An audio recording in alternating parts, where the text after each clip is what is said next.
I'm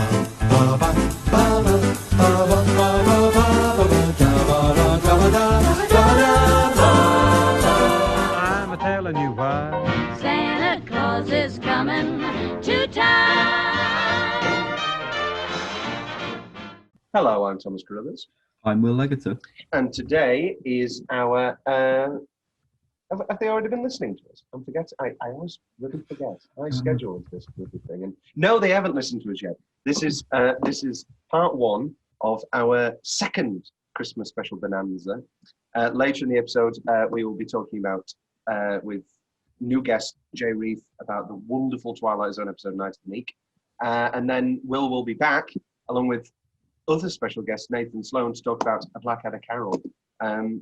Lots to look forward to. But let's not get ahead of ourselves here.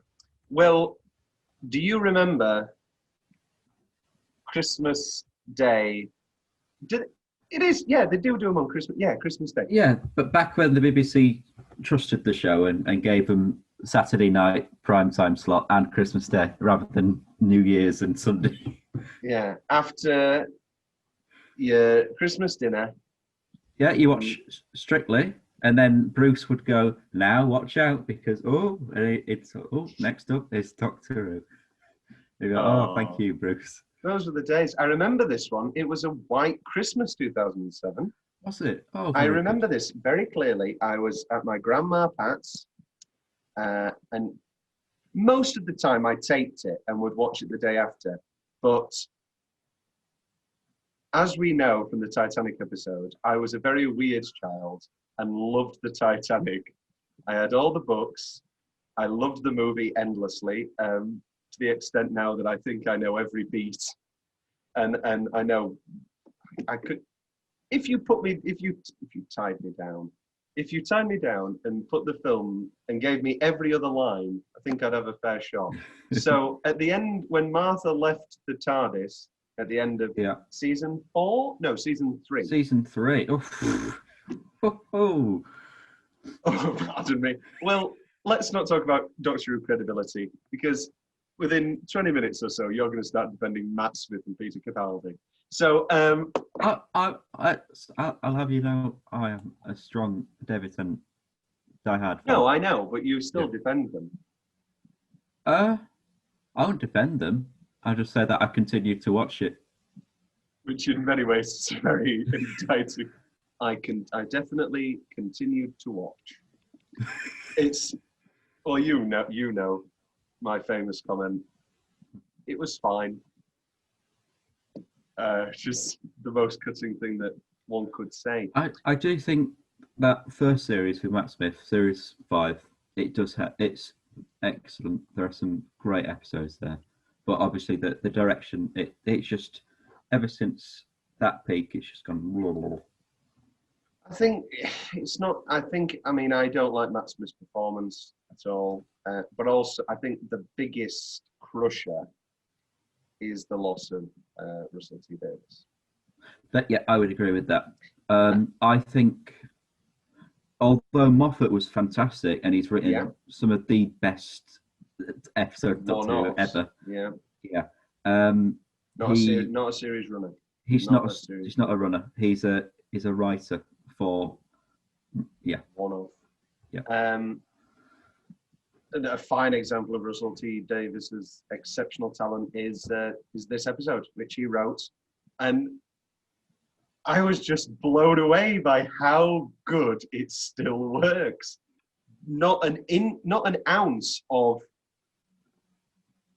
datedness, really. I mean, the crash sequence a little bit. There's a few blows of fire, but not an ounce of datedness, not an ounce of cringe, not an ounce of anything shoddy. This just fucking works, and it's great. And I was blown away. I rewatched it a couple of summers back with an ex, because we were like, "Oh, do you think they'll still hold up?" And most of them really do, and it's surprisingly so how much they do hold up. I've got a few mentions of. This is either my favorite episode or it's my close second. Tied with. you're a Waters of Mars guy, aren't you? I'm a big Waters of Mars guy. I think Yeah. Waters of Mars That's my second favourite. 2. You're a Family of Blood guy, aren't you? I am a Family of Blood. that too powerful, yeah. Great stuff. And yeah, Waters of Mars and Voyage of the Damned. I adore these 2 specials. So tight, so economic. Waters of Mars gets even darker, and it's all the better for it. You know, how many, you can call them, yeah, it's a kids show. How many kids shows end with a man having a complete narcissistic breakdown, declaring himself as God of the universe, and then a woman killing herself to prove him wrong? That's why I love it so much. It's so dark, so brilliant. And we have glimpses of where Waters of Mars will take us. Here with Voyage of the Damned. And as I say, I sat down in my grandma's living room. I think everybody else was having a toddy, having a drink, and I just sat absolutely blown away. All of my favourite things are Titanic themed. I remember actually being very annoyed as a child that it wasn't the actual Titanic. Little did I know how insensitive that may have been as a child, but I was like, don't like this, right? Because I think half of my joy as a child, and it's not aesthetically pleasing when you think of all the dead people, but there is something so exciting and thrilling and tense and ultimately tragic about the water and the sinking of a ship that I think you miss in this, and that annoyed me as a child. It doesn't annoy me anymore. It would be a bit like, I don't know, a 9/11 Doctor episode where he stops 9/11. It just wouldn't be right. I don't think. It's a bit, that never comes up, does it? There's never a throwaway line of dialogue where he's like, why don't you go and stop 9/11 or the Titanic? You know, why don't you stop a few of these disasters? They're fixed moments in time. You can't do that. They have to happen. Tragic. It's it turns very dark. That should have been in Waters of Mars. Should have gone, I can stop everything. And then Lindsay Duncan goes, hey, you can't. Bang. Wonderful Lindsay Duncan performance in that episode. I think we're both, I don't even think it's a question really. This is the best Christmas special. Yeah. There's a lot of people that have a big thing for A Christmas Carol with Matt Smith starring a singer. I don't. But the plot of that is basically just the Doctor on his own going to see what's he called, Gambon, who's like a Scrooge, and the reason why he's so unhappy is because he never got a girlfriend, and then he's just taking this kid back in time. It turns out to be Michael Gambon, and every 10 years they meet this cryogenically frozen woman who sings for him, and then next year they go and, oh, sing for us again, Catherine Jenkins. Oh, do it. And then she goes, ooh, and at the end she sings A Christmas Carol, and there's a floating shark that eats us on it. That sounds genuinely the worst thing I've heard in some time. And lot people of people like this. People big that up to be the greatest Doctor Who Christmas special ever, which it's not. It's this. And if you want to go, I'd probably say Runaway Bride. Runaway Bride, yeah. Yeah. Does Banakavalata mean nothing to these people? Banakavalata, proud. Banakavalata, cyborg. The amount of little things, I watched this on endlessly as a kid, and the amount of little things, like as soon as Capricorn came out, and he was like, "Well, I hear they're fond of metal," and I knew it. I remember the little inflections. Yeah. I mean, obviously, I remember a lot of the big moments. Classic, Mr. Capricorn. We have in this Kyla Minogue, Aussie songstress. Who does a great job. Yeah, it's fantastic. She would have been a great companion. Pardon me. Tom clearly disagrees. No, I do agree. You like the old racist woman from Little Britain. No, I agree so much, which is why I think this episode works even more, because it's Russell T Davies intentionally, I don't know if it's the right term, but cock blocking us. It's like, oh, these would be great. How great would Kylie Minogue be? Ha ha ha, no, she's dead. And I just think, again, I think it's really intentional. I think they knew going into it that she was going to die. And so it's a bit like, it's not really a spoiler, I won't say when, but there's a certain character in Mad Men, and he meets a certain person, and it's like, oh my God, this is the perfect woman for him. And it's like every little thing is perfect.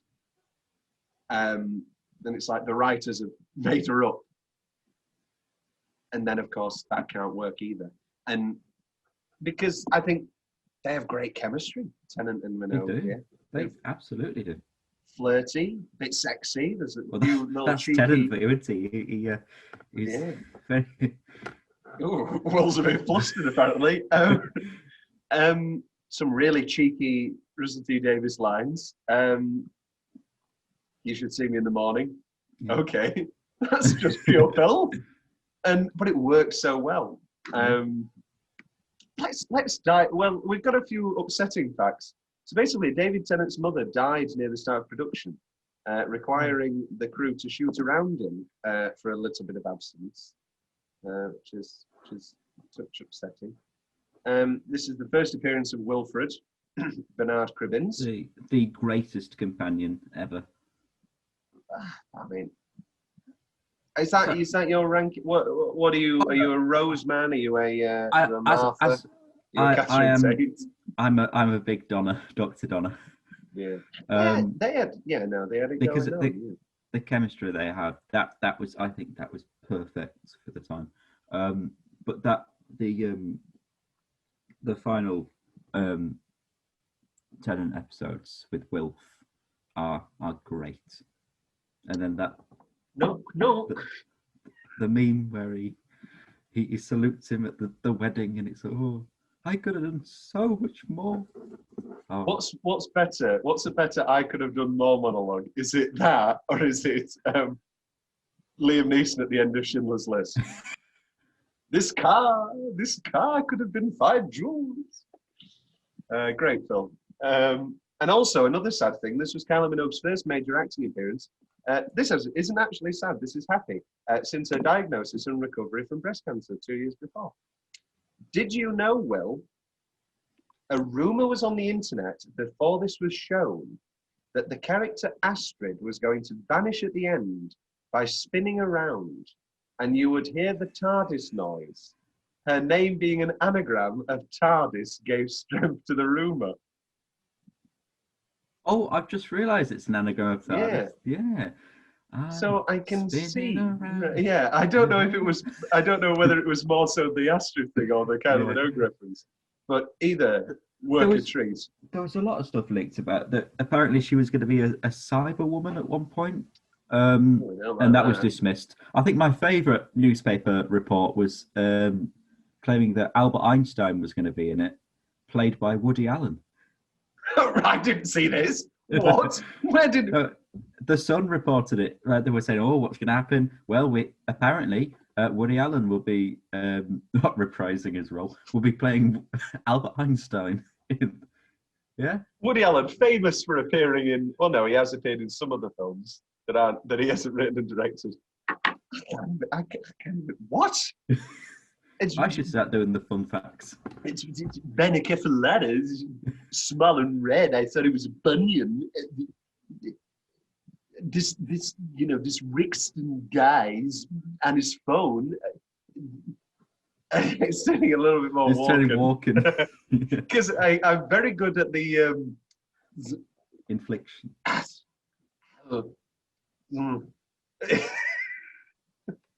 A spacecraft set on an apocalyptic collision course with Earth, a host of killer robot angels, and an evil severed head mastermind. Gives it away in the IMDb.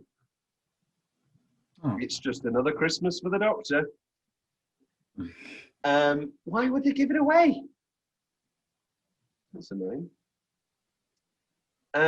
Let's dive straight into it. We have immediately. Jeffrey Palmer, who died earlier this year as Captain Hardacre.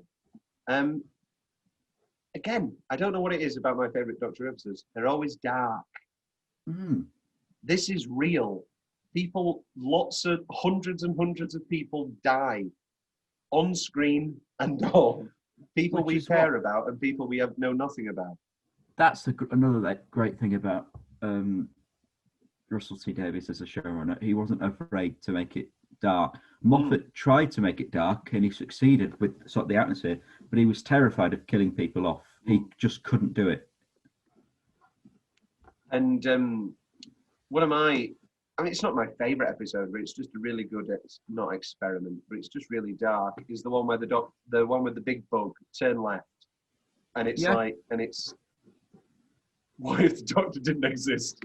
And like every year there was another national tragedy and everybody died. And it's my best bit's when it just cuts the TV and it's like, yeah, you know that hospital that went to the moon? They all died there because the Doctor they just moved a hospital to the moon. And everybody died. Yes, you have George Costigan as Max Capricorn, because I'm Max. And the long and short of it is, he's rigged it for an insurance scheme. And he's going to crash the Voyage Titanic, the spaceship Titanic. We meet our characters. We have, as I say, Jeffrey Palmer as Captain Hardacre. So wonderfully stoic. Oh, I've got a line here already. When Russell Tovey as midshipman Frame says, about two people need to stay on, and he's like, "Well said, very good," because he knows that he's going to have to shoot him later. He knows. And then another great one. They told me I asked for old men. I asked for sea dogs, men who'd had their time. So dark and brutal, and vicious and brilliant. Russell Tovey. Where is this in Russell Tovey's history of performance? Russell T Davies. All right. Russell Tovey this time. 2007. Okay, so he's been in Gavin and Stacey. He was in Little Dorrit. Oh, I like Little Dorrit. He was in a Marple. Well, everybody was. That was that was actually an ex's secret hidden talent. Was that no matter what actor ever, if they came on something, she'd be very good, and she'd go, "Oh, that's the one where the twins have the aborted baby, but she couldn't, and she had to go to war." And it was that with any of the Marples, any of the Midsummer Murders, and any of the Inspector Gentleys. Like it was just like Rain Man for things that middle-aged women watch in their old age. We meet Gray O'Brien as Brixton Slade. Great name. Another thing that I forget about every time, really, is that he doesn't have a nice moment. No. I don't know how I keep forgetting, but that he doesn't have even a moment of moving a panel or something. No, he's just a dick throughout. He's actually returning for this year's, we can't call them Christmas, festive special, New Year's special, as a completely different character. Well, I don't like it when they do that. I know that the biggest example of this is obviously Peter Capaldi. Did they ever do an episode explaining that away? They did. His first episode, they explained it.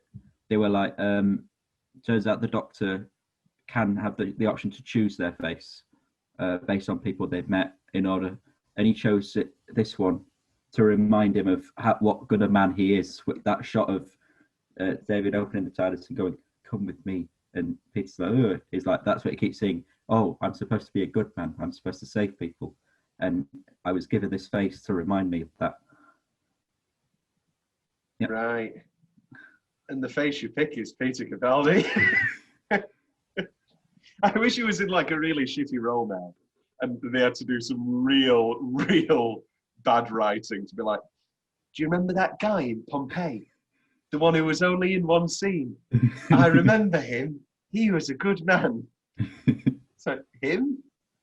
Really? We have the Van Hoffs, Marvin and Foon. Lovely, delightful. He pops the champagne. We like you. Lovely little moment with them with 5,000 credits. 5,000 credits? Oh, I'm going to have to work all my life. Maybe in the script that was meant as a dramatic line. I'm going to have to work all my life. No. And then we have Clive Swift as Mr. Copper. Oh, I love Mr. Copper. Mm. As one of my favourite characters in the episode. A great conceit with the whole he doesn't understand. He's got this semi-fake degree. So he's just it's just a great comedy. It's just a great comedy runner, with lots of nice little gags along the way. What's your favourite anachronism, Will, of fake England? Oh, it's the one where they worship the Santa God with Claus and his wife Mary, and then every Christmas people of the UK go to war with Turkey, and then they eat the Turkish people. It's a throwaway one, but we're going to have to start moving. They're going to start boxing any minute. Just a nice little throwaway gag there. Let's another little flirty, and then Jimmy V as Banaka. Who's your favourite then of the? Is it Mr. Copper?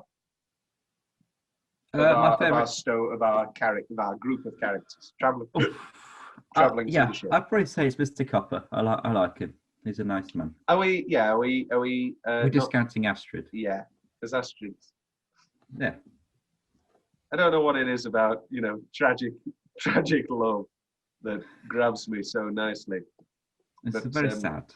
It's just relentlessly sad.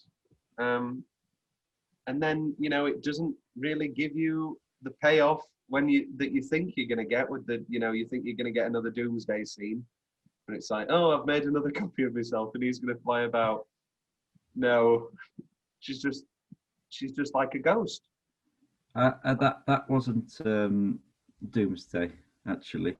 That was Journey's End. Yeah. Sorry, Will. I apologise. Oh, I can't believe you've only just got that out now. Yeah. For our listeners, that was a sonic screwdriver. For our listeners, that was Will's colostomy bag. Did they make that noise? I don't think they do. No, Russell. It's an extender. Yes, it's an extender. I don't. Another great little flirty moment at the party. I should take you. I should tell about you. Go on then. It's just sex. Just sex. It's just rowdy fun for Christmas Day. I don't like them eating all those chicken wings and then going to shake the doctor's hand. Yeah. It's just that. Jesus Christ, man. Come on, Marvin.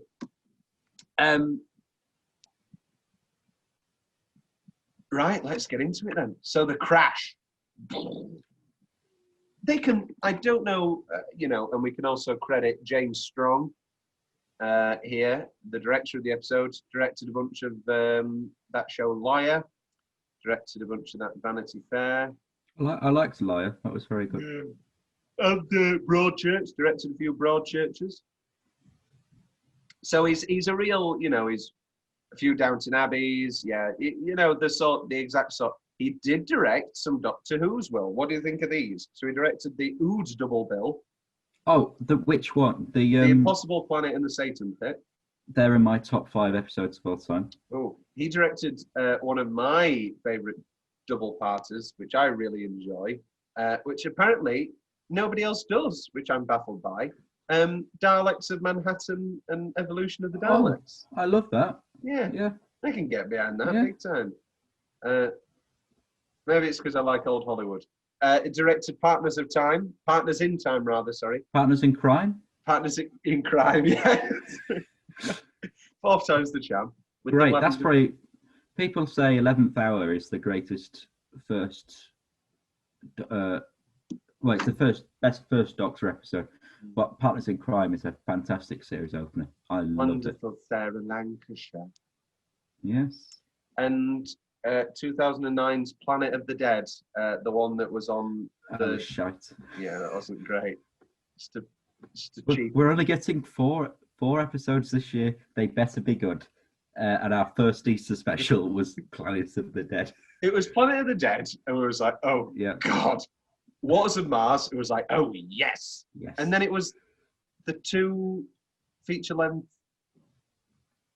what was it, Christmas Day and New Year's? The John Sim... We got those two. End of Time Part 2 and 1. Is that what it was? Yeah. But we also got that Dream Worlds, the strange CBBC animated one. Did you remember that? No. That was very strange. I was a purely canon boy. I was a BBC, yeah. Just does a wonderful job of setting up a real party. We've got that lady singing a song about a stowaway. Don't know what's happening there. And then we get into the crash, and Russell Tovey, just Alonso, who we come to learn as Alonso. Yes. Just so tragic and pained, and you've got to. What are you doing? What are you doing? And he's like, and he shoots him. It's just rough. And then that wonderful. We talked about this before. We very much enjoy acceptance of death faces, where sort of tragic characters have that final acceptance of death moment. Yeah. And Jeffrey Palmer's got a great one here. He does do it as well, and he does shoot him. That's the thing. Whereas with Matt, he would have come in and gone, "Oh, I don't think you'll be wanting to doing that. I've got a jammy dodger." He's like, custard. And then they tried to be, oh no, Karen Gillian's gonna live forever or whatever, and the other guy had a big box forever. Who gives a shit? I don't care about your big bloody box and the fact that he's old and immortal. Ugh. Oh, I've lived in a box for years. But also, they keep doing this thing where it's like, the only way that we can, every gesture, it's the biggest gesture of all time. Let's be like, I lived through time for you. I lived through. But if you do that every single season, it becomes a little bit dull. And there's only so many times I can hear, I crossed time. Oh no, that's the Terminator. I crossed time for you. I crossed. No, it's not. Arnie, it's Kyle Reese, who's like, I crossed time for you, Sarah. And then they have sex. So when Terminator and Terminator 2 were both on at the cinema, and I said, do you want to come to one, Mum? And she was like, well, I haven't seen the first one in a while. I was like, no, can you come to the second one, please? So I didn't have to watch the very graphic Linda Hamilton sex scene. Linda Hamilton and Jesus Christ, Michael Biehn. Jesus Christ, Michael Biehn. Our Father, the Son, and the Holy Ghost. The crash is excellent. Wonderful building of tension. When was gay marriage allowed in the UK? Oh, I want to say it was like the second year of Dave. I want to say 2010-ish. The second, are you in Dave the TV channel? No, Dave Cameron. Oh, right. the second year that the channel Dave launched. It just felt like the sort of weird shit you'd do. The It marriage, is. which allows same-sex marriage, was 2013. So see, Oh, there we go. So this is like 6 years before all Yeah. that. All that, as if I'm being very passive. All that. No, 6 years before that, incredible announced change of legislation. Stop- oh, it was stop it. incredible. I'm going to do, I need to do 10 minutes now on Russell T Davies' importance in the queer You do. community. Have you seen Queer as Folk, Will? No, that was his like first big thing, It's wasn't the it? first big thing. I remember I was watching 50 Greatest TV Moments, and he was talking about the gay sex scene, and it was like very important. And he was talking about the rimming, and he said because they can imagine gay sex, but they probably haven't thought about rimming before. And then my mum went, oh, all right, skip this. And then Cilla Black came on, and she was like, oh, I remember Queer as Folk. And then she was like, and next up, we have a lovely scene from Only Fools and Horses. And and then he did you watch Banana, Cucumber, Tofu? No, I didn't. I didn't watch those either. What's he up to now, Russell T Davies? He's just done what he did years and years, didn't he, this year? Yes. What's this? Oh, it's only 13 minutes. Farewell, Sarah Jane, 2020. Following the death of Sarah Jane Smith, their friends and allies reunited to memorial service to pay their respects. Oh no. 13 minutes. 13 minutes. It only just. Apparently, he wrote 2 episodes for the 2020 series. Oh no. Credited as characters created by, because they brought the Jadoo back. And Captain Jack. Yeah. He wrote, Years and Years, which, how was that, Will? Not seen it either, but apparently very, very good. Yeah. I heard it got worse. Most things do. Yeah, true. And then obviously one of our favourite pieces of television in some time, the Matt Lucas A Midsummer Night's Dream with Elaine Page. No, I'm kidding. I enjoyed that. I watched that in the caravan. It was no doubt that you did. No, Will, I am of course talking about A Very English Scandal, which was just sensational. And I don't know why it didn't win everything. Win the Oscar. Hugh, that was the greatest bit of acting he's done for a while. Well, no, it was the greatest bit of acting he'd done in 6 months. Since and he was reunited. Reunited in many which ways. Is very strange to see. All I needed was a captured audience. I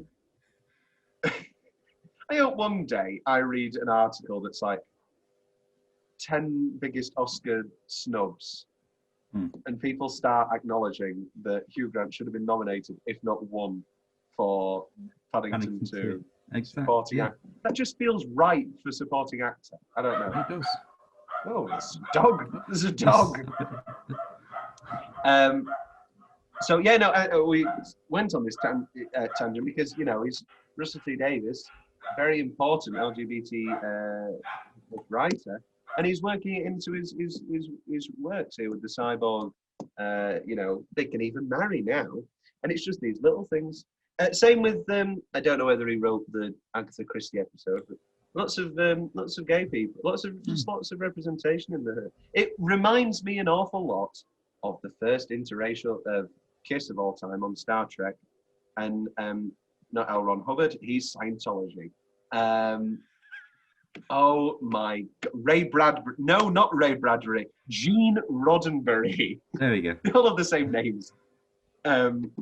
Gene Roddenberry's original vision for Star Trek was a galaxy of peace. So you've got, people of all races, colours, not colours, races, genders, and everything on one ship, and it's never even called into question. And that was his original vision, and you sort of get a little bit of that here with the cyborg rights. Why doesn't Rixton help when he's like doing the? I know he's a bad guy, but he is in no danger to pull that beam up a little bit higher with Mr. Copper. I don't know. I don't know. But he didn't need to, did he? Because Mr. Copper got out alive. So Yeah. Sorry, Marvin. I'm sorry, I know I just met you. Hosts or Weeping Angels? Weeping Angels, but hosts, I think are great, and I'm glad they've never used them again. They're such a good one-off villain. Which the Weeping Angels should have been. Exactly, yeah. Weeping Angels is an absolutely incredible conceit. Yeah. Horror film conceit. And they But just it's just ran that it into classic, the ground. that classic, don't overuse the scary villain in a horror thing, and that's exactly. It was perfect. I mean, never mind the the Statue rimming. of Liberty, a Weeping Angel. Oh, goodness. Never mind the rimming in Queer as Folk. Best TV moments ever is you think the episode's done, and then don't blink. And then the montage of every single statue you can imagine. I was absolutely mortified.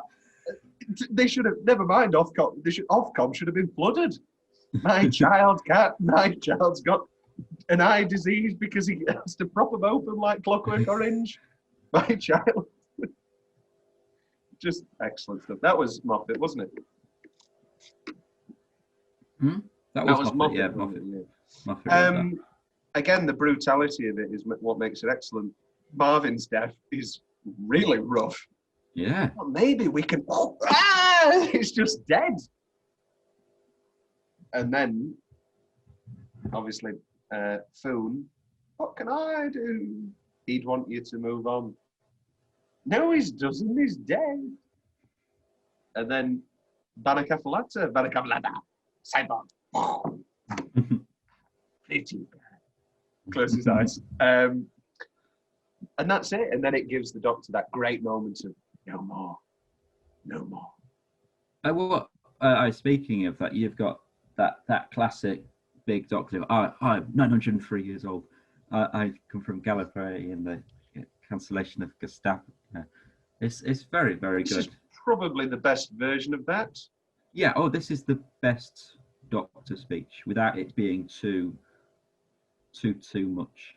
And you believe it. You do believe it. Maybe I know it doesn't work for the structure of the episode. Maybe after those deaths. And then he's like, "No, nobody else is going to die. I'm the." No. Well, you let them die. Who even are you? I'm the Doctor, and I'm going to save your lives and the rest of everybody's on Earth. I think it works because it's motivation for the people there. It's like getting them ranked up. I think if you did it after the death, then you'd have the whole Time Lord victorious too early, and you need to build to that during Series 4. Yes. Well, this is. I think they're laying seeds for Waters of Mars already. Oh, absolutely. With the what do you call it? With the Mr. Copper talking about Rixton, and he's like, "You can't choose who lives or dies. That'd make you a monster." Who wrote Waters of Mars? It's got to be. I hope it's Russell. Voyage of the Damned. Stolen Earth and Journeys season 5. Where are the specials? Oh, they've put them down as a question mark. What? This is very odd. The Next Doctor, Planet of the Dead, End of Waters of Mars. Here it is. It is written by Russell T Davies and Phil Ford. Oh, wonderful. And directed by Graham Harper, who I believe is a Inside Number 9 director. Oh, does that make the episode even better for you? It explains a lot. Except it doesn't. I'm a dirty liar. He has never directed an Inside Number 9. But he has directed a lot of episodes of House of Anubis. Do you remember that? No. I'm not a liar. He did direct Hey. Devil of Christmas. Oh. Bernie Clifton.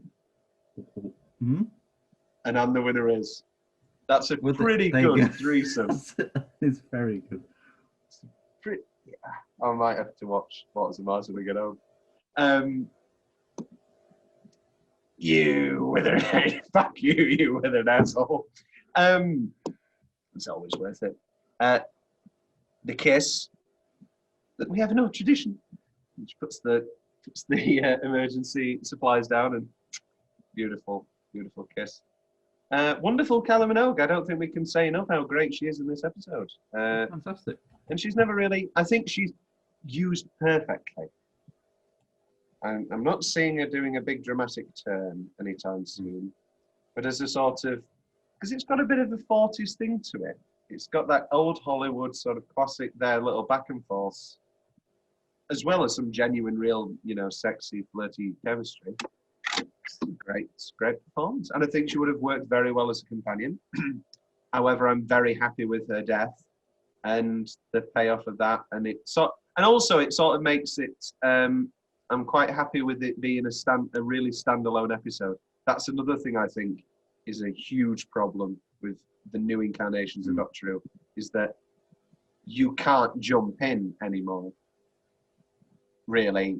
I mean, sure, Rosa Parks isn't in every episode and she just does the one. But there are so many of these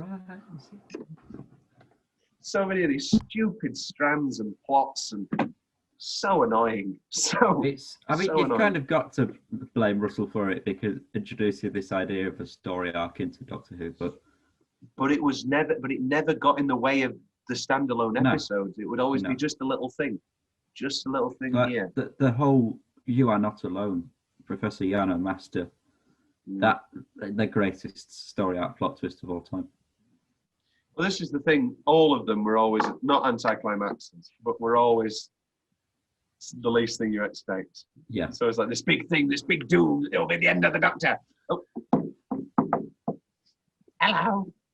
And so that sort of thing. that the 4 knocks by Wilf, that was, because you think it's the beginning of that episode where the Master's like in the no. Oh, it's good. I don't want to go. I do find it very funny how throughout he clearly favoritizes Astrid. And so anytime it's like, Astrid, you go next. Astrid, are you okay?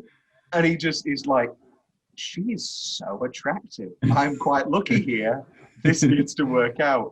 Yeah, you could be my companion. That's the 10th Doctor to a T, isn't it? It is. And I know, you know what? I don't mind it. I thought that the new Star Wars movies, that's what they were missing. A bit of life, a bit of sex. They were all just friends. No. It's Disney though, isn't it? It's Disney. No, I want awkward incest kisses that pay off 2 films later are like, oh no. Oh. And Han and Leia, I want a bit of life in them. I don't just want people in the background going.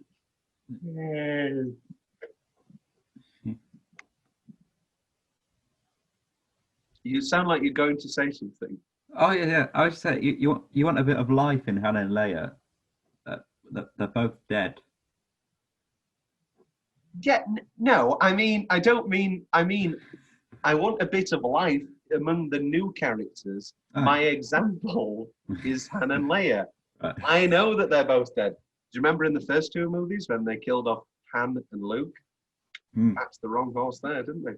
They did. Poor Carrie. That was Rise of Skywalker. Absolutely trash fire. Terrible film. I've not seen anything past Force Awakens. I only watched that one and went. I've not famously amongst me and Ava. I really like Last Jedi. Well, no, I say I really like it. I've not watched it since. But I don't think it's anywhere near as bad as everybody made out. Yeah, because that's said to be the really, really bad one. I think it's nowhere near as bad as Rise of Skywalker, which was an actively terrible film. And despite having over 50 subplots and the goddamn breakneck pace of a greyhound, it was still boring. and it was only 2 hours. Just a real mess. Back to something good. Metal. What do we feel about the Capricorn? The Capricorn reveal. It still works, doesn't it? Yeah, it's I think it's a very good choice for a Christmas special villain because it's just a bit camp, a bit silly, a bit daft. Where the whole threat the whole time has been from the hosts, and I think it works that Max is like this. Well, the original end was going to be a bit darker. It was going to be crashing into Buckingham Palace. But Russell T Davies thought, yeah, maybe for a Christmas special, we'll make it a bit lighter. And then, how do we feel about... No, let's keep talking about Max. I very much like Max. Very camp, very funny. Just outrageous.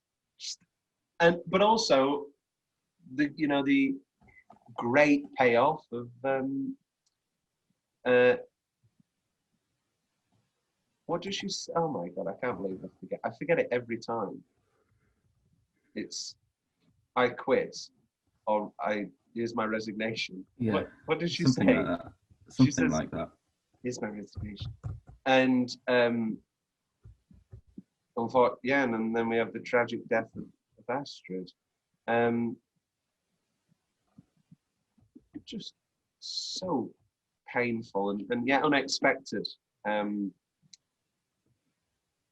I guess it's a bit silly, the few shots that we have, and it's a bit silly, but I think they do quite well with the music. I mean, the music's beautiful. We haven't mentioned the music yet. I mean, obviously they're playing some of the hits from the score. I just love Murray Gold. I think I've probably mentioned before that I just listen to Murray Gold Doctor Who soundtracks when I'm realising. It's very... It's got a bit, not intentionally, but it's got a bit of the Titanic... I think I've read somewhere that was an influence.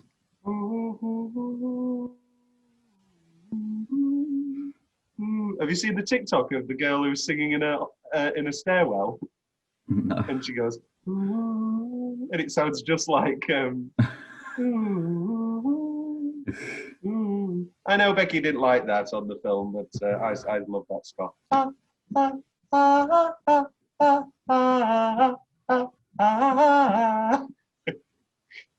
Another great score by the late James Horner. How do we feel about the Queen's appearance? Is it a bit too kitschy, bit too... Thank you, Doctor, and Merry Christmas. She's terrible. They've hired a bad person. Yeah, it's not the best I've ever.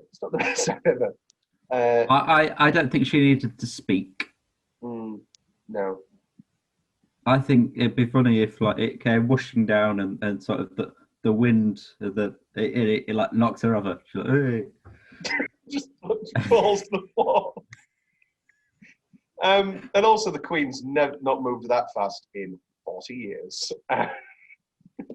She's bolted down those steps. Put your slippers on, grab the dogs.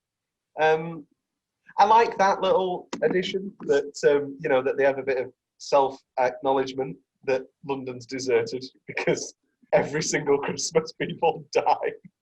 Yeah. I think that's just really clever from Russell.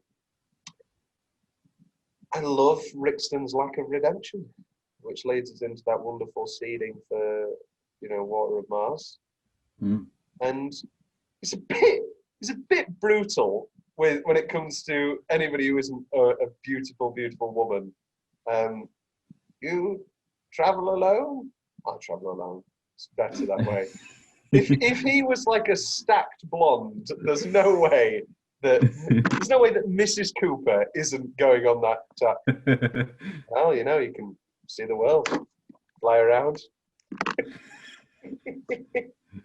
Oh, David. Oh, David. David. You haven't watched Schitt's Creek. Very annoying. Who wins the film?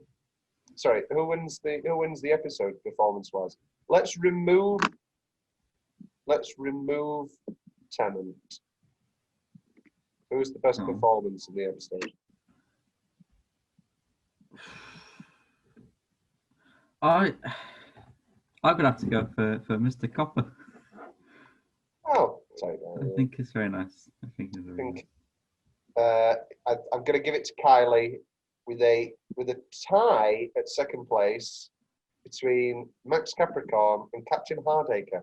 I think in that one scene alone, Jeffrey Palmer does an endless amount of work setting up a character that could have just been. It's just so much more interesting and mysterious and dramatic and tragic than they never liked me. I'm going to crash this ship. They never appreciated me. We've not talked about what's his name? Andrew Havel's chief steward, who just gets blown out. Also, one of my favourite little bits is when the little meteorite pops through the window, which is a bit kitschy, a bit shit. But and then oxygen membrane adjusting. And then it goes to the host. What's happening here? Information. You're all going to die. And then that leads us into the wonderful crash sequence. And then we have next time coming soon. Catherine Tate. Unicorn and the Wasp. That series 4 is just the best series. Do you agree? For me, it's between 3 and 4. I probably say 4, 3, 5, 1, 2.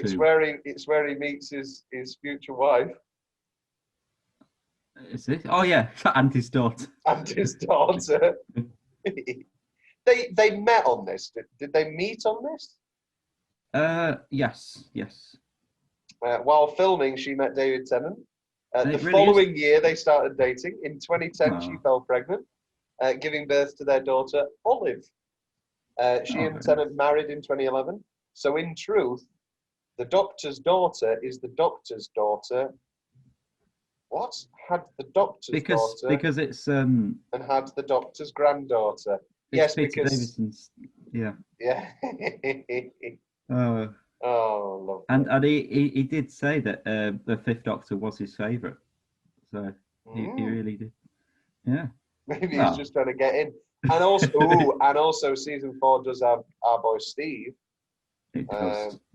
With the wonderful Silence in the Library. Where I much prefer where I like River Song. It's one of I liked River Song when she was a mystery. Well, that's the biggest thing. They set up all these bloody mysteries and they can't pay any of them off. Midnight, not the best episode I've ever seen. Leslie Sharp. I've got all the voices in my head. Yeah, it's said to be one of the greatest ones. Oh, it's not really that. It's cheap. It's cheap. It's called.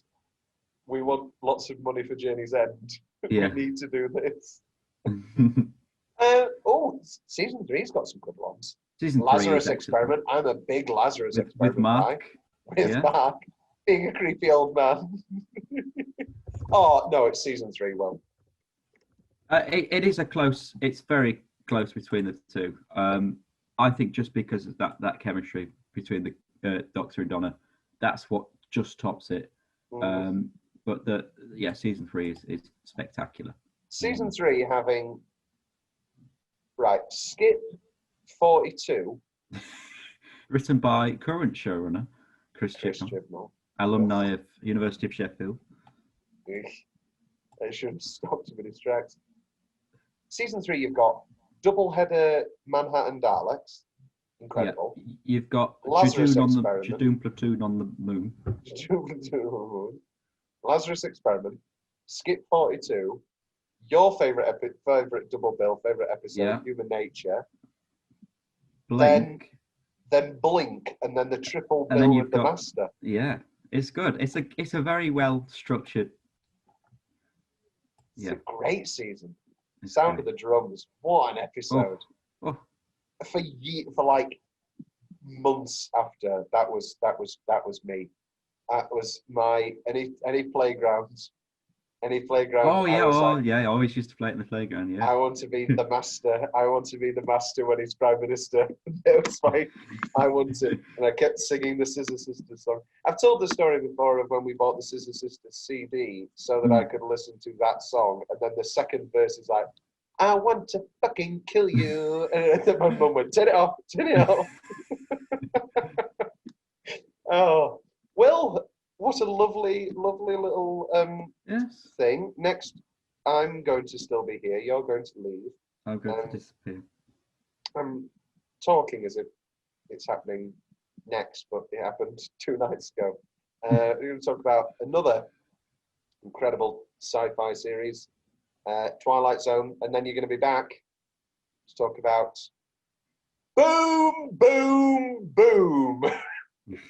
Not really. It's not in that. It's not in that. It's not in that episode.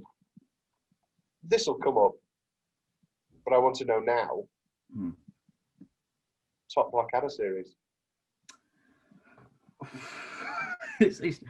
I think it's got to be Queenie. I think it goes 2, 4, 3 for me. 2, 4, 3, 1. I don't count 1. But 4 is excellent. 2, 4, 3. I think people are coming round on 3. I feel. Oh yeah, I adore 3. You've got great, the Scarlet Pimpernel. You've got Robbie Coltrane with his dictionary. It's great. Yeah. Robbie Coltrane's dictionary. I think 3 tops it purely just for Tom Baker. You have a woman's hand. Just his legless sea captain. Great stuff. Well, here we go. Come on and dance the Merry Christmas polka. Let everyone be happy and gay. Oh, it's the time to be jolly. Hello, I'm Thomas Carruthers. Well, people already know this. I've already introduced myself. Me and Will have just been talking about Doctor Who, but we are now talking about one of my all-time favourite television series of all time, with a great friend, Mr. Jay Reef. Mr. Jay Reef, would you like to introduce yourself, please? Okay, so I'm Jay Reef. I am one of Tom's dear friends, as he says. Yeah, and I'm a big fan of David Lynch and TV and film. Yeah. And we're talking today. One of my favourite Christmas specials. One of my favourite shows. Rod Serling's classic, iconic 5-season initial run of the Twilight Zone. Obviously, it's had lots of different iterations over the years. The 80s one probably beat... Oh, no, that one's bad too. They're all terrible. The 80s one's terrible. The early 2000s one's terrible. And this current run is also so disappointing. Yes. There's some good one. Then and again. But even then, they're just nothing. And my theory is always, and even the bad old ones have that bit of charm about them. Yeah. Even if you can't stick the landing, I mean, Serling wrote 96 of these 150 episodes, sometimes based off short stories, but most of the time, original ideas. It's he used to dictate scripts by the side of his pool, and he would just dictate them, and then some poor secretary would have to script them out, and then he would then make notes on those scripts. And he just pumped out hundreds, along with other television scripts, along with, short story novels that I've got here, along with, his seminal works for Playhouse 90, that garnered him, along with Twilight Zone, I think it was 6 Emmys. He's just one of the greatest writers of all time, and he's one of the greatest TV personalities of all time. He's obviously the iconic introducer, and that iconic voice, that iconic image with the cigarettes. Jay, what's your relationship with the Twilight Zone before we get into this season 2 Christmas special? Okay, well, it was my mum's favorite show growing up. So obviously I was very interested. When I was growing up, I'd only seen bits and pieces. They were very creepy for a young child to watch. I can't remember which ones they were. I know I'd seen some of the original and then some of the 80s. Yeah. Have you been to Disney World? Because I think my first introduction to the world of the Twilight Zone was, of course, the ride, the Tower of Terror ride. They have a ride? They should. Have you? Oh, they sure do. It's Twilight Zone, the Tower of Terror, and Rod Serling introduces it, and he goes, "It's a little bit from the It's a Good Life episode," and he goes, "This is a story that requires an entirely different form of introduction," and he introduces it all, and it's like a hotel that got struck by lightning, and the elevator shoots up and down, and it's excellent. That's fantastic. It is excellent. It's my favourite ride in the whole world. And in bloody Hollywood, they've turned it into a Guardians of the Galaxy thing. If they change it in Florida, I'm going to fly out within the week and get on it again. Oh, they've got to keep it. Like, especially the thing. Like, I know the new show hasn't like been a success, but it's the Twilight Zone. You got it. And I think. And it is that iconography. It's that classic iconography. It's Serling, that classic voice. I mean, I've been in the midst of a real marathon of every single episode for a run of articles on the blog. And my new favourite thing is awkward shoehornings of the phrase "the Twilight Zone," and it's like you are in the casino where the croupier has just set up a table in the Twilight Zone. The casino in the Twilight Zone. He's just made a stop at a diner in the Twilight Zone. And some of them are really, really stretching it. And then sometimes it doesn't even bother. He just goes, "No comment here. Just a reminder about love in the Twilight Zone." It's going to be bothered. We're talking today about the season 2 classic episode, which aired originally in 1960.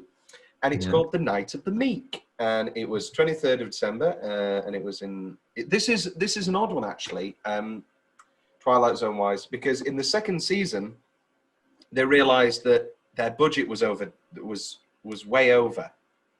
So 6 episodes they filmed in videotape instead of that classic, beautiful George C. Clemens cinematography. So that's why it looks crappier. Okay. Yeah, I was wondering that when I was watching it because the other ones look great that I've seen in season 1. Beautiful. Then, but the remastered audio was nice. If you want to get into that, well, that's the thing, isn't it? It's an odd one because you just can't. No matter how many times it goes through a remaster, you can't better those videotape files. And I think this is one of the episodes. Of the 6, there's a couple that I'm okay with being videotaped because they're just no good anyway. Yeah. Like the lateness of the hour is just a bad episode. But this long distance call, and for the life of me, I can't remember the other ones. But there's some real good ones that end up being videotaped, and it's real upsetting. And we have Art Carney as Henry Corwin, who for simultaneously no reason and a very big reason I've always resented as a man. Really? Because he beat Al Pacino for Best Actor for The Godfather Part 2. Okay, all right. Which is for his role in Harry and Tonto, which is just him and a cat. Which I just can't get behind, really. Wow, I need to watch that then. You don't. You don't. But this, he's excellent in. He's a drunk, decrepit mall Santa who's fired on Christmas Eve, and all he wants is to be, not necessarily to be Santa, but to give the underprivileged gifts, and a magic sack appears. Yeah, this was my first time watching it, and it's a very Christmassy type special where it's like very like a Christmas Carol kind of. I was expecting him to just be like a Scrooge, but then he actually had like a really wholesome goal, and I thought that was so sweet. It's delightful. I and it really.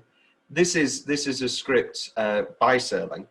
As I say, he wrote, I think it was 85 of the 150 original episodes. And Serling really waits to give you that wholesomeness and give you that nicety. It is the ad break twist that the sack appears. The first 10 minutes is rough. And then the end of it, he finds a bag. And then in the second half, you discover what's in the bag. And he's all the while thwarted by John Fielder, who I believe, he's the mean guy who runs the mall, and he's one of the jurors in 12 Angry Men. But I'm pretty sure that he's the racist white guy from A Raisin in the Sun who gets them to move. I may be pulling this out of nowhere. He is definitely not typecast. No. Yes, he is. He is. He is. Aye, good. Because then he reprised that role in the 80s, Danny Glover, Raisin in the Sun TV film. But everybody's on top form. I love the intro of Serling in the snow with the big coat. Again, it just really brings you into the worlds of the episodes. He's never too detached. In the opening for Will the Real Martian Please Stand Up, he's got the snow falling on him too. He's got the big coat on, and it just brings us into the worlds even more. It brings a tangibility to them.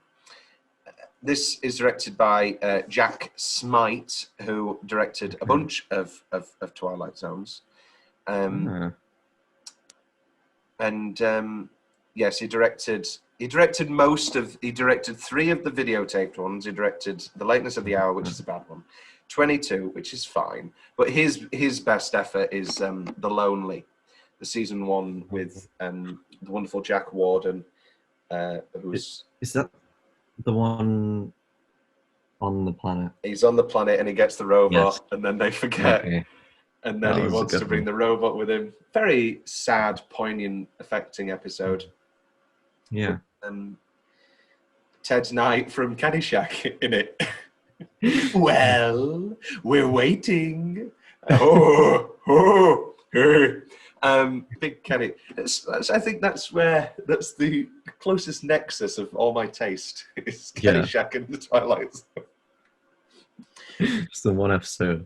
So with obviously going into this, the Twilight Zone has its own preoccupation with twists. Well, I call it a preoccupation. It's just the formula.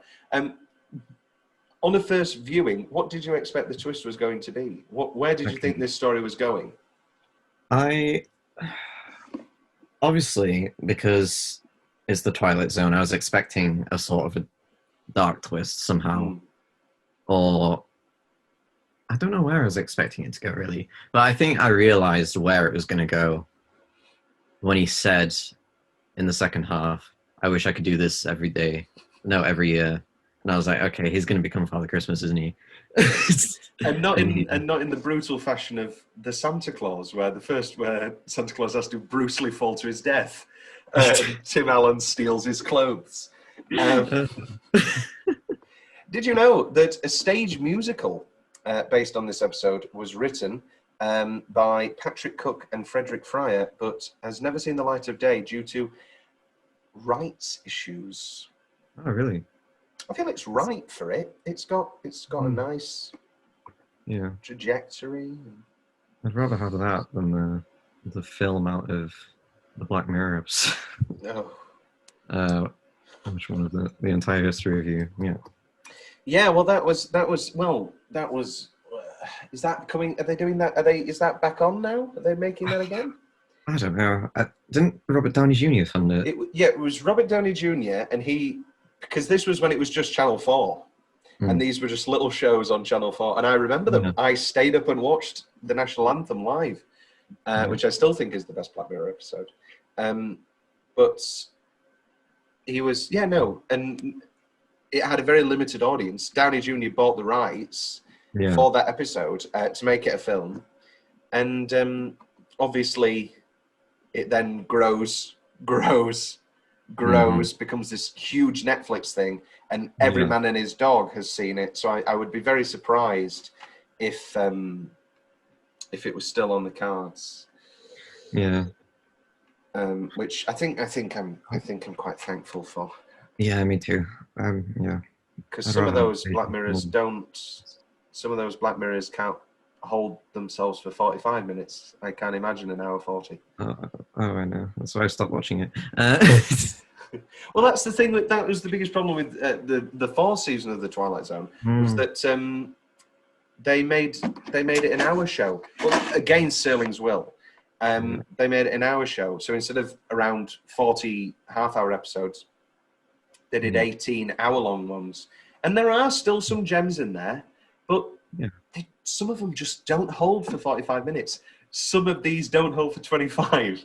So it's a real. I mean, we're talking about some genuinely classic, iconic, genius pizzas of half-hour fiction, but there are also just some bad ones. And you get a lot of that with season 4. But season 2 and 3, I feel, is a bit of a peak. Okay. Right. I mean, season 1's great too. Season 5's great too. They all have great episodes. So what I'm saying is wholly redundant. Let's talk about the great scene where he gets fired. It's a very long, drunken monologue. I think. Okay, before that, I wrote down the line that the kid said, where he goes, "Mom, Santa Claus is loaded." That should be in every Christmas film. He has the real thing he says, I can either drink or I can weep. And drinking is so much more subtle. It's just really rough. And then he keeps going. The lowest part for me is, do you know another reason why I drink, Mr. Dundee? So that when I walk down the tenements, I can really think it's the North Pole and that the children are elves and that I'm really Santa. It's really, really rough. That's rough, but that's good. That's good setup for the end. Yeah. It is. And as much as we're laughing at it now, Arcani delivers it wonderfully, and it is a great bit of writing. It's just the extreme of, do you know why I drink? Because I want to pretend that children are elves. And when he's talking and he says that Christmas is richer, finer, and truer, like talking about the lady and her view of Christmas, and then says it comes with patience and love, charity, compassion. It's just good. It's really well written. Well, that's the thing. He's just so economical, efficient, profound. I mean, any time I remember around the Trump thing, a lot of the Twilight Zone monologues were rearing their heads again and sort of, Rod Serling predicted this but he's not predicting Trump. I think people are missing the points. Is that he's not predicting Trump. He's making comments that unfortunately will last forever. Yeah, they're always relevant. He was a profound man of truth. Unfortunately, died very young at the age of 50. Serious, it's part of the iconic image, but serious issues with cigarettes, massive heart problems. He entered into heart bypass surgery when that was a risky thing. That wasn't just something that happened day after day. He was, early in those, and there were complications. Yeah, that's rough. But he's just so I could listen to those opening narrations, those closing narrations, just over and over again, and it just perfectly brings you into a world. And nobody comments on him as an actor, but for all the comedic episodes, he's got that wry smile, and it really puts you into the world. And for all the dramatic episodes, he can imbue an atmosphere of dread unparalleled to any other narrator I've ever heard. And not to rib on Jordan Peele at all. No, it just takes me out when he does the narration because I know him as a comedian, and it's okay with Rod Serling because even if you know him, he's just so professional. He was the Twilight Zone. Yeah, exactly. and he just immediately takes you into the episode. Whereas when Peele delivers his lines, it's not as profound, or it feels like he's just empty delivering it. And also, what he's delivering isn't as profound or well written or well structured. Yeah. And also, he shot himself in the foot with the final episode of the first season, Blurry Man, which was just a nostalgic, I'll be really crude, just a, this isn't even a phrase, but jerking yourself on the back. I don't know. What's the most extreme form? What's the most extreme form of self-flagellation? I mean, Ghost of Rod Serling. That ghost, the return of Serling at the end, made me feel sick. It was disgusting. I was genuinely disgusted. Yeah. And he shot himself in the foot with his comedic persona, because he broke it, didn't he, at the start of that thing? It was like, it'd be really funny. What if I was doing a serious narration and then, that's not it, and Seth Rogen's not in it, and just does nothing for me. I have no interest. I watched, I don't know if you saw this, they did a play version of The Twilight Zone at the Almeida, and then it transferred to the Playhouse. I really wanted to. I saw all the posters for it in London when I came here when I went there once. And it was, basically, there was like the 20 stories all intertwining, and I had a great time. I do think it was very good. I think their biggest problem with it was, and I think this leads into the new show as well, is that they tried to have the cake and eat it. Yeah. Is that they played some of the twists for ha-ha laughs. Yeah. Like, oh, ha-ha-ha. Ha ha ha. Look at how funny this old 50s show is. Okay. But then they played some of the other twists completely seriously. And you can't have your cake and eat it. You cannot make fun of the show. These episodes still work 60, 70 years later because they take themselves completely seriously. It's not dated.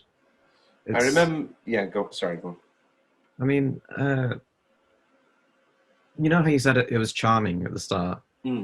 It's always charming. You can always watch it.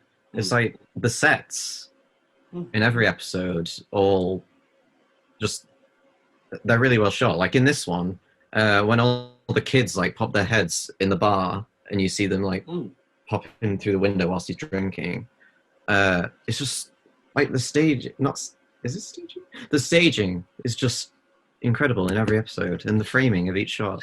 And you don't get the full image here because of the videotape nature of it, but George C. Clemens' photography and those beautiful, striking film images. I mean, Eye of the Beholder, whether you know the twist or not, is a feat of camera work and direction. It still works this day. I showed a group of people 2 weeks back or whatever it was, Eye of the Beholder, and they guessed the twist within the first 5 minutes. After watching about 10 episodes, they still said that was the best one. The twists do matter, they do work, but I've known them for years, and I still come back to these episodes because there's so much more there. They are not just the twists. The twists are great. The one where it's something closing shift or something. After Hours. After Hours. There you the mannequins. Go. I knew the twist of that before I watched it. Yeah. It's still great. Yeah. They always will be timeless. This is another timeless episode. I adore it.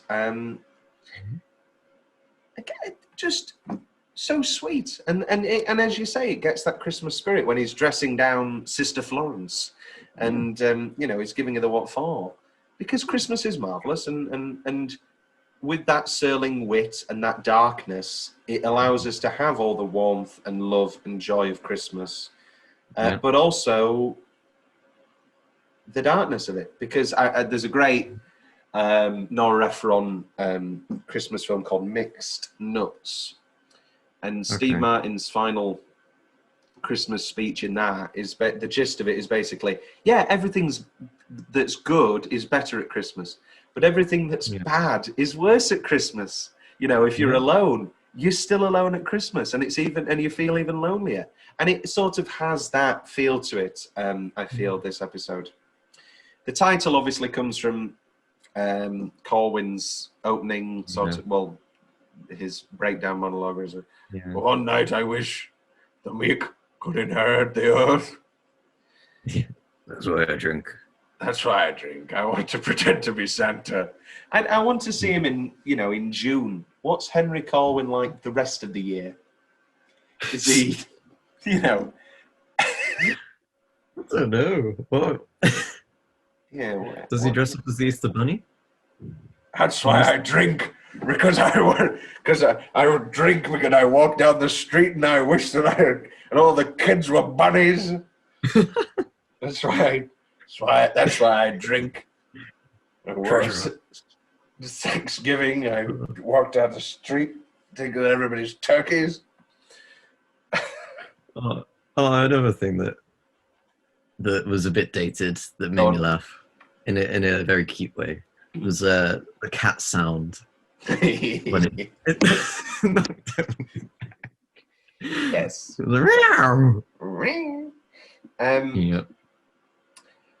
Buck Houghton, the producer of the show, recalled making this episode, and his comment was that once in a while, Rod would have an enthusiasm.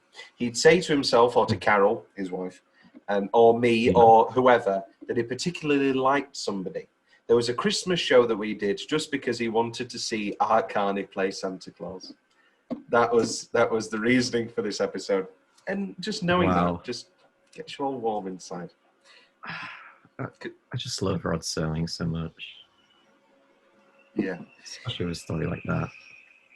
And in a way, it's fascinating. That and it's not fascinating when you look at the product because they're all great, but nobody thought they were going to see these episodes more than once. People forget this when it comes to like old movies. Yeah. People would go to the movies and be like, oh, and they would keep going to the movies because that would be the last time they would see that movie, maybe ever. Yeah. And you'd have revival screenings, but it wasn't until the 80s with the boom of the VHS, that you could have your own copy of these films and you could watch them over and over and over again. Yeah. And also, we talk about the videotaping and we talk about the difference between the videotape and the filming. These were on dog shit TVs in the smallest screen. Little cubes. Yeah, little cubes, fuzzy as hell, terrible sound. And the fact that despite all knowing that, that everybody was still compelled to make the exceptional product that this is. I know. Extends my love and adoration for the show even more. Jay, do you have any final thoughts on this glorious season 2 episode, Night of the Meek? Just gonna say a quote from the cop. Do it. We're dealing with the supernatural here. There you go. It's a good line.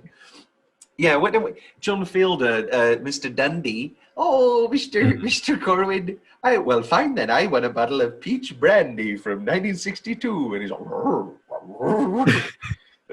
why did he pull out a cat?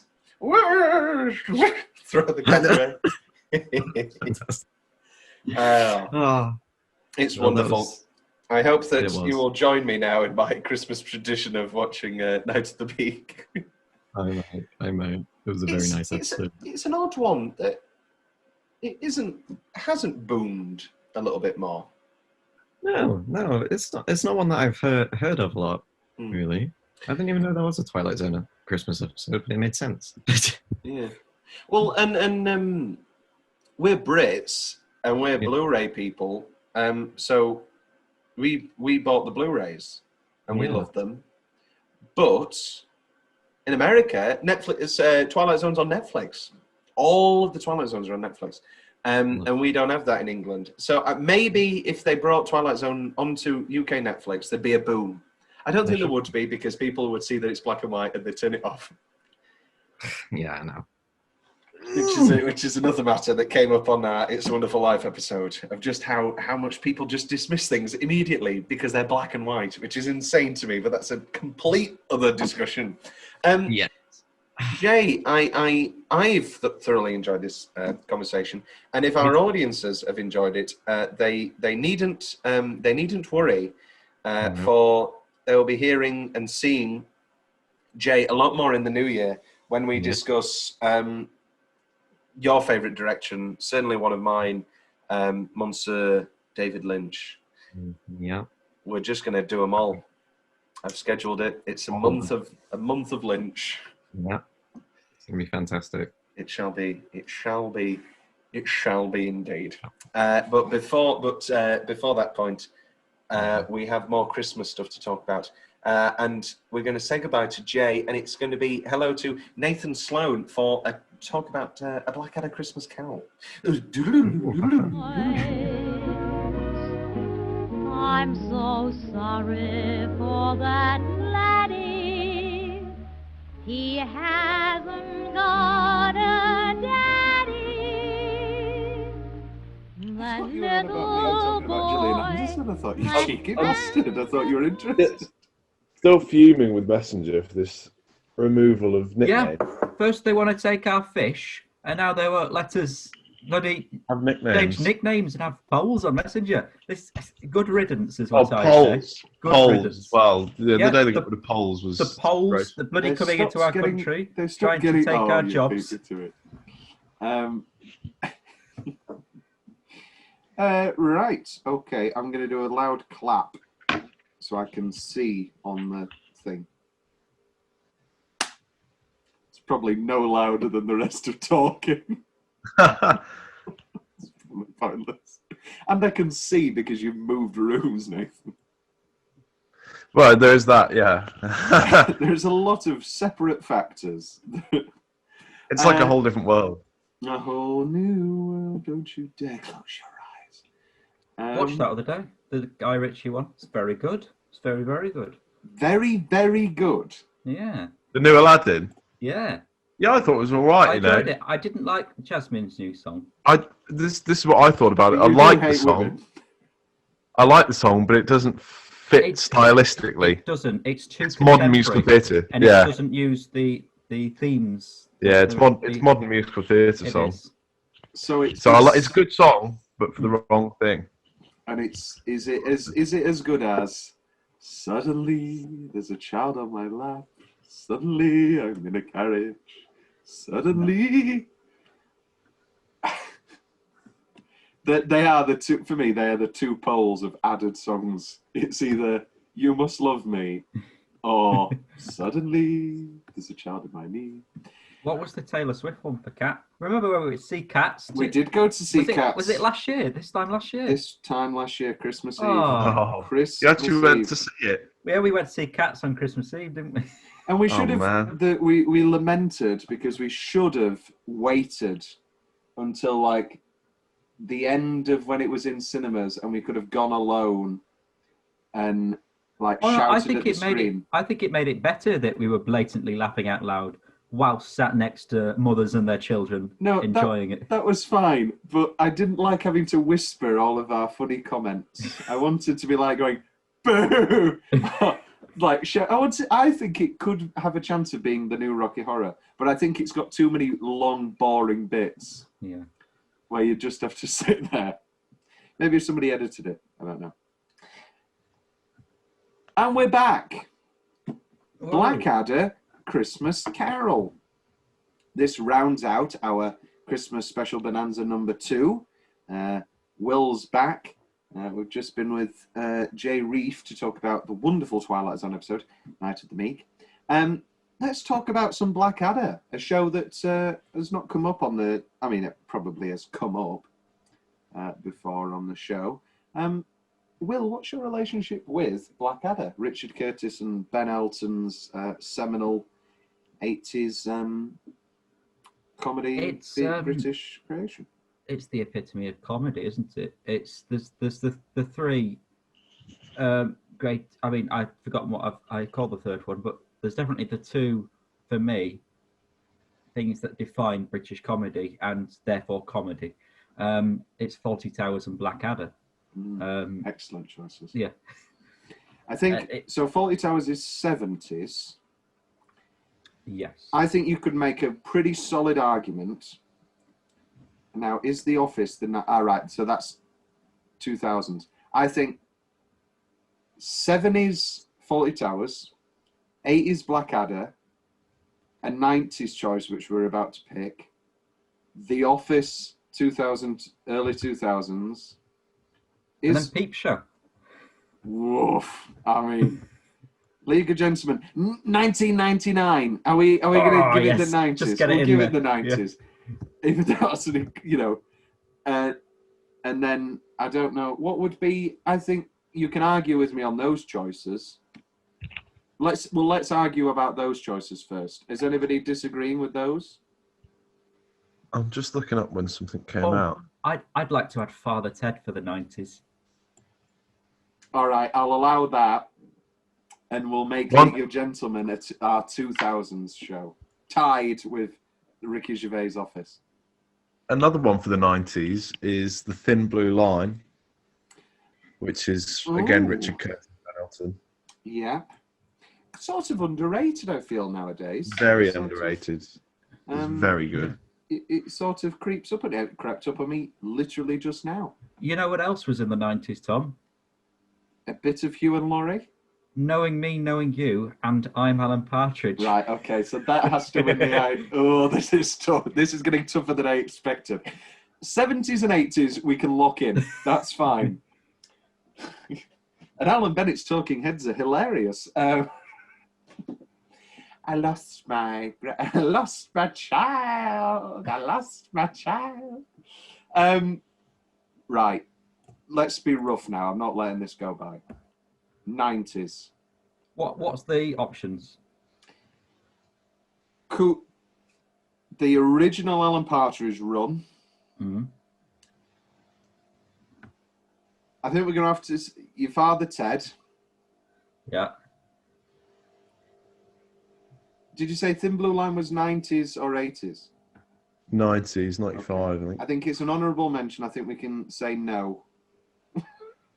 On popularity, probably. Yeah.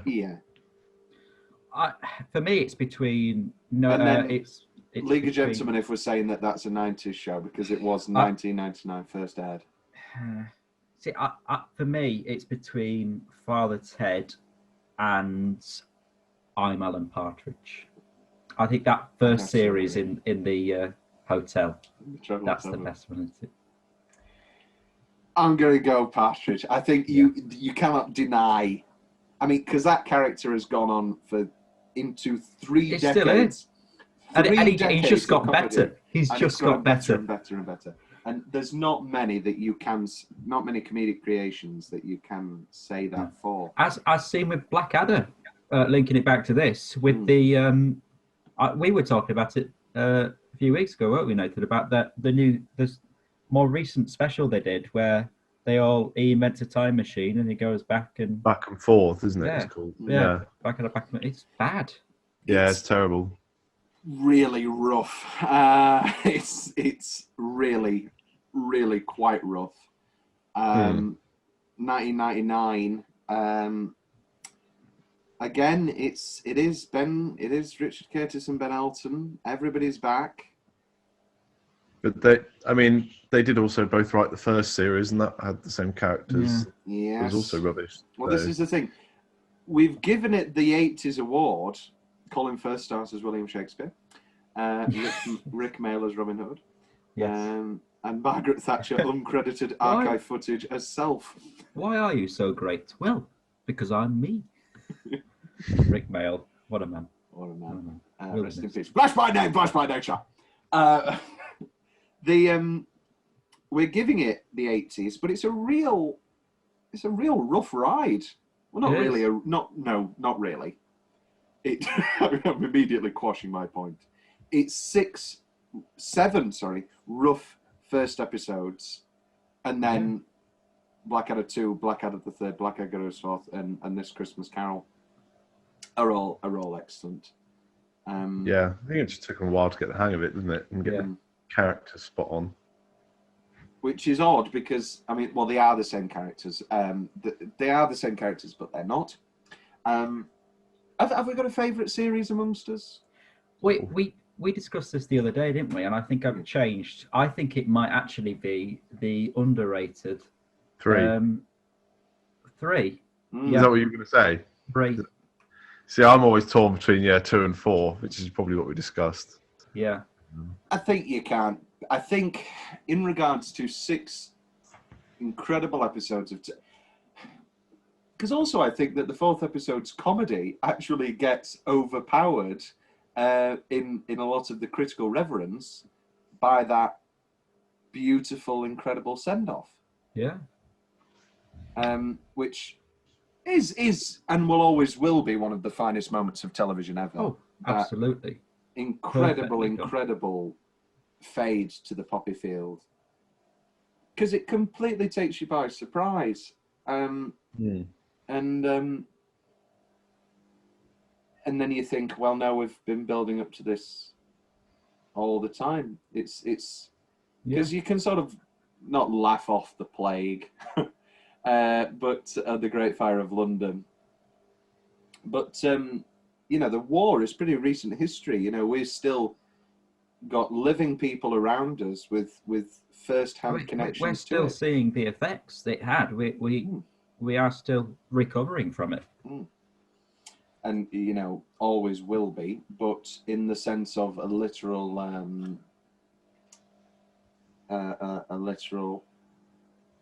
living generation. We're still seeing the effects. So it will always hit home. Blackadder's Christmas Carol came out in 1988, prior to the 1989 4th series, and it is the very fun twist story of Ebenezer Blackadder, who is the nicest man in London. He is then visited by Robbie Coltrane in his Hagrid prep, in his preparation rehearsal for Hagrid, to convince him to stay good. Why does he come to him? It's completely irrelevant, isn't it? Completely irrelevant. There's not even a I'm not saying I'm a better writer than Ben Elton or Richard Curtis, but you need a couple of lines where he just goes, why am I so good? What's the point in it? Only the bad people get their good. And then the spirit comes and he's like, well, do you want to see? In fact, he just says something like, oh, I'm just doing the rounds, aren't I? Here I am. And that is quite funny of like, now I've got 3 more hauntings tonight. That's very funny. But also it's just completely, it's an excellent structure. We've used this structure before. We have used it and dare I say, well, but our thing was, what if somebody came to Hitler? What if a spirit came to Hitler and showed him, 3 scenes, and then he got the wrong thing, and he was like, "Oh no, I need to be better to my wife so that I can continue, with my genocide," which maybe is the darkness that this not genocide based. It's just that wonderful subversion. Yeah. This film and Blackadder Goes Forth, Blackadder Back and Forth are the only 2 to actively reprise characters from previous Blackadder interactions, and one is excellent and one is not. Will, of the segments of this, what is your personal favourite? I like going back to see George. Yeah. The wonderful Hugh Laurie. Yes. Did they keep the sets about, or did they film them? Well, I mean, this is just coming off, so they probably had that they filmed it the day after, didn't they? I mean, just on a tiny tangent, it's quite nice that they've done it in the Victorian setting because it is that link between Prince George and then obviously World War One. So you have got that intermediate, which is quite nice. The in a sense, maybe it would have felt out of place following the ending of Blackadder Goes Forth. But I wish maybe they'd have waited a couple of years and made it a bit longer and done a war segment as well. But would it have fit? Because they're not really in those positions because they're bad people. No, they're in those positions because it's the war. And it sort of Edmund did in series 4. I mean, maybe in every series, but definitely in series 4, he is a bad person as a result of what he's gone through. Yeah. And so you sort of empathise with him the most in that 4th series, which is what makes it so powerful. Plus, it also gave him the opportunity to kind of float this new thing up, didn't it, with the whole futuristic thing, and give that a try. No, it wasn't great, and I'm glad they didn't think let's make a whole series out of it, but it was something different to try. It had its sort of amusing bits, kind of thing. In fact, I have a fact about this. Rowan Atkinson and Richard Curtis never considered making a season on Blackadder following Grand Admiral Blackadder in the far future. However, in Blackadder Back and Forth, Lord Blackadder and Baldrick's time machine materializes in the middle of a space battle, and it is assumed that the space battle took place during Grand Admiral. I keep wanting to say General Akbar, because Grand Admiral Blackadder, Black Akbar. I just want to say General Akbar. It's a trap! It's a trap! This was directed by Richard Bowden, who has directed a bunch of Upstart Crow, a bunch of Count Arthur Strong. Did we watch that? I've seen it recommended to me. We'll watch it. Life of Riley, which is a 20 episode, 30-minute, sitcom that I remember for no reason. It's basically built around the fact that they're called the Rileys, and there was like, what if it was a sitcom called The Life of Riley? I remember that the dad's running joke was that his one claim to fame was his Jim'll Fix It pin, which I dare say has aged terrifically. And watching those episodes, nothing would be different. But Richard Bowden has gone on to be a big producer on the IT Crowd. Nathan, do you join us in? Oh, wait a minute. IT Crowd. IT Crowd. That's 2000s. That's our thousands. That has to be our 1000 series. Oh, then we lose League of Gentlemen and The Office. Yeah. And you've not even mentioned the thick of it as well. Oh. Now here's oh no, we're talking British, aren't we? Okay, so I don't have to make that argument. Yeah. But I am a huge Veep fan. And I think Veep takes thick of it and just does wonders with it and makes it 10 times better. I think the writing's funnier. I think the drama is more drama-y.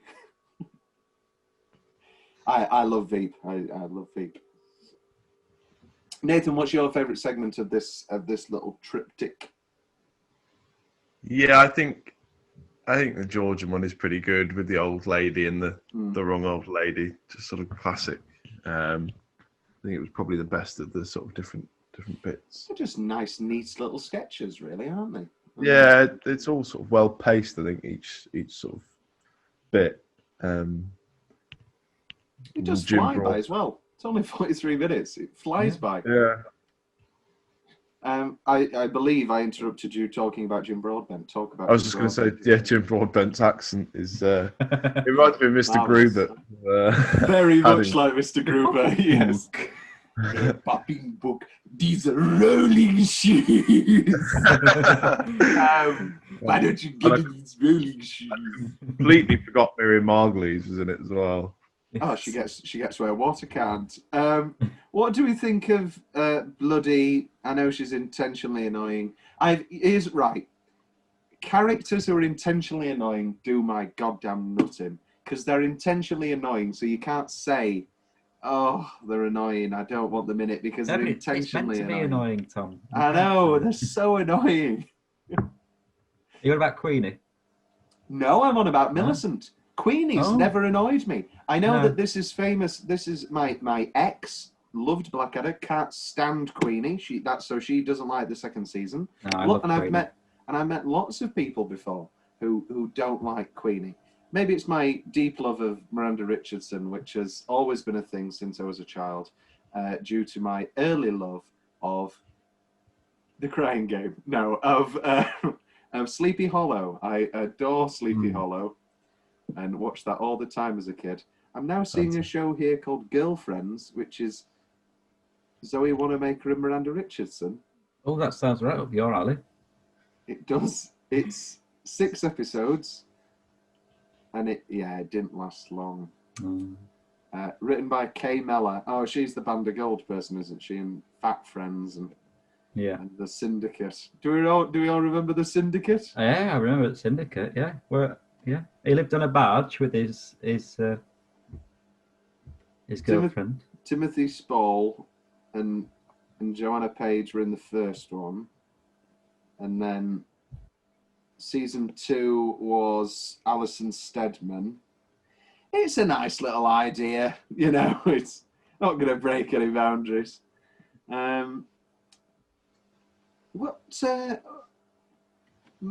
Could we, we've talked about the little things. There's no real sketch to this future thing. The going back to the second and going back to the third, they're nice, neat little sketches. But the future thing isn't really a sketch. It's just, ha ha ha, we're saying funny future things and the Flash Gordon music's playing. The sort of joke of it is the sort of alternate futures, isn't it? With the Baldrick ending up being... Yeah, I think that's the joke. It's just gone... there's plenty of great jokes. Very long about it. Yeah. Yeah, maybe I'm talking, and maybe there's an alternate universe where this is a lot longer than 43 minutes, and we're all going, God, it needs a trim. I think the character that the future bit could have done with that it missed was Flashheart. That would have been a good moment to put him in. I think that could have completely changed the dynamic of that bit. Just put Rick Mail in it anyway. What's your excuse to not have Rick Mail? Yeah, true.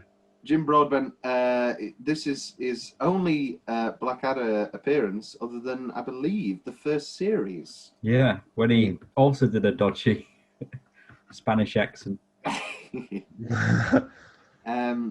Yes, it was in a thing called Dead on Time, which was a Rowan Atkinson written half-hour piece of comedy. Yes, he was Don Speak English, an interpreter. Did we? What's our favourite Jim Broadbent? What's our favourite Jim Broadbent thing? Oh, Hot Fuzz. Oh, yeah. Okay, yeah, of course. Previous episodes, yeah. Oh, Yeah. That is good. And again, it's that great thing of you care. Yeah. He's very good as Bridget's dad. We have to in Bridget. Little Voice is wonderful in. Are you a Little Voice fan, Will? No, I mean I'm not that I'm not a fan. I just I've never. No! I'm sorry. Let's talk about Jim Broadbent's 2001. So he's in Iris, which I believe he was nominated.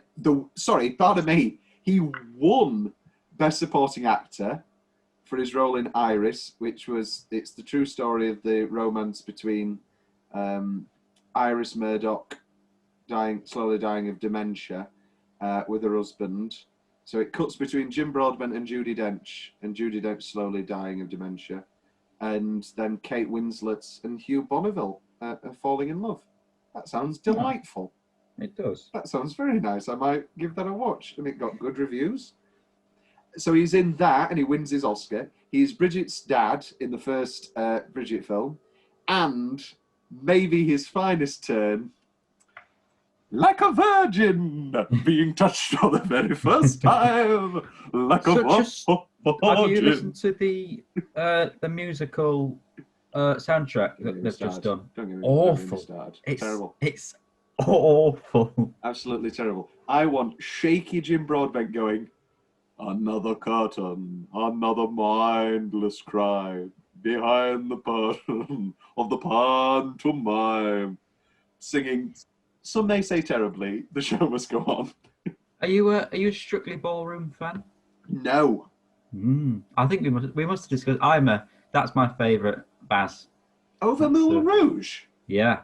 The French and then were meant to die for love. Nicole is a sensational turn. Who did Nicole lose to that year for the Oscars? I'll be annoyed if it's bad. Academy Awards. Are you a Moulin Rouge person, Nathan? I've not seen it. Well, I've not seen it all the way through. I've seen bits of it, but I don't know why I haven't watched the whole thing. The bits I've seen seem quite good, whereas Strictly Ballroom just doesn't appeal. So, this is a goddamn terrible. It's a brilliant year for film, terrible year for the Oscars. So, A Beautiful Mind gets Best Picture, one of the most dull Oscar bait. He likes maths. He likes maths, and he nearly burns his child. So Moulin Rouge is nominated, and I don't think Moulin Rouge should win, obviously. It's up against Gosford Park for Best Picture, which I think should have won. Excellent film. Another Broadbent. No, it's not. He was approached. And David Lynch for Mulholland Drive is nominated for Best Director. I always forget that Zellweger was actually nominated for Best Actress for Bridget Jones's Diary. It's because she's superb in it. I'm not saying she's not superb. I'm saying I'm overjoyed with, it's wonderful. So Nicole Kidman loses to Halle Berry in Monsters Ball. Fine. I've not seen it. I couldn't possibly comment. Yeah. Don't. That's and incredibly, Sean Penn gets nominated for I Am Sam. As we learnt in Tropic Thunder, he went home empty-handed because he went a certain path in his performance, which is talked about in Tropic Thunder. Is there anything after that odd Jim Broadbent adoration tangent? Is there anything left to talk about with Blackadder's Christmas Carol? Will? I mean, the ending, it's a nice idea, isn't it? That he was going to get the big prize, or the big gift, and then just slams the door in their face. And I like that it's him that goes and slams the door, and that it's not Baldrick. Yeah. Because every time, and I forgot this time, and you think it's going to be the final gag is, I've been told to shut the door on everybody, and he shuts the door on on Prince Albert and Queen Victoria, but it's not actually. It's Blackadder. So it's a great comeuppance. Instead of putting the comeuppance on Baldrick. Nathan, any final thoughts on this otherwise marvelous Christmas special? An underrated thing about it is like all the exclamations Blackadder has when like something happens. It's like, oh, peel my tangerines, or something.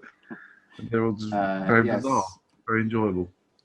Do we have any favourite quotes from this? This is usually a thing that we have. I've got I like when Baldrick's like, where's the milk of human kindness? And it's gone off. It's gone off. My, what a jolly fellow, looked like a fat git to me. I love that Tiny Tim is 15 stone and built like a brick privy. Lovely stuff. I do believe that's it. We're now going to move into talk to. We're now going to. What are we going to do, Will? End End this special.